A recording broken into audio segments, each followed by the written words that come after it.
Before we even talk recession, this is not a fear thing. It's not as scary as it seems, and any recession is more a test at adaptability than anything else. In the next few videos, I'll get to the why and the how, but like, subscribe, and share, because the reasons why we're possibly going into a recession are less important than what you can do to better yourself. So in this mini series, day one, we're going to go with credit and budget because they go hand in hand. So number one, credit score. First things first, you got to check it and find out where you are. Credit karmas, things like that are not really accurate. You're better off just getting somewhere, the actual credit bureaus yourself, and getting a score of where you are. And promise yourself from now on, no more late payments from here out, because access to credit is your most important lifeline.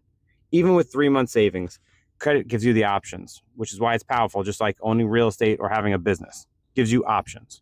And if your credit's already in the shitter, you might be okay depending on your status. If you own a home, if you don't own a home, things like that.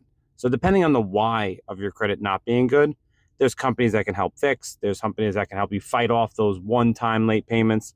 Again, my expertise is not in that. So if you have someone who has more information, reach out and I'll share it with everybody.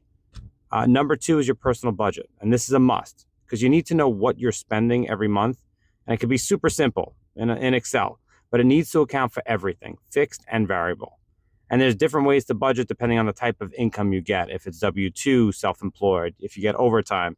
So I don't know where everyone's level of budgeting is, but this is something you want me to dive more into with some videos. Let me know in the comments and I'll share some of my methods, according to the different stages of life I've had. W-2, self-employed, real estate. And part of the budget is making that contingency budget. So first things first, you want to have a 3-month budget of living the exact same way you do. Do you have this money aside? Most likely not, because we're all kind of struggling day to day. But do you have access to credit or credit cards or home equity? And this will all matter later. Then take that budget that you would living on now for 3 months, and what would you have to cut to have it last 6 months? What types of things you're cutting? And these are the more heavier cuts, more than just dinners and nights out.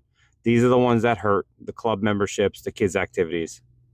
And then we go into your extreme 9-month budget. So you take that 3-month budget and say, I got to make this last for 9 months. This is the extreme cutting, like end of the road budget, move back in with family and friends. It's not realistic, but what it does is get you to the worst case scenario. And once you accept the worst case scenario, you can make it through just about everything that gets in your way, and your perspective changes.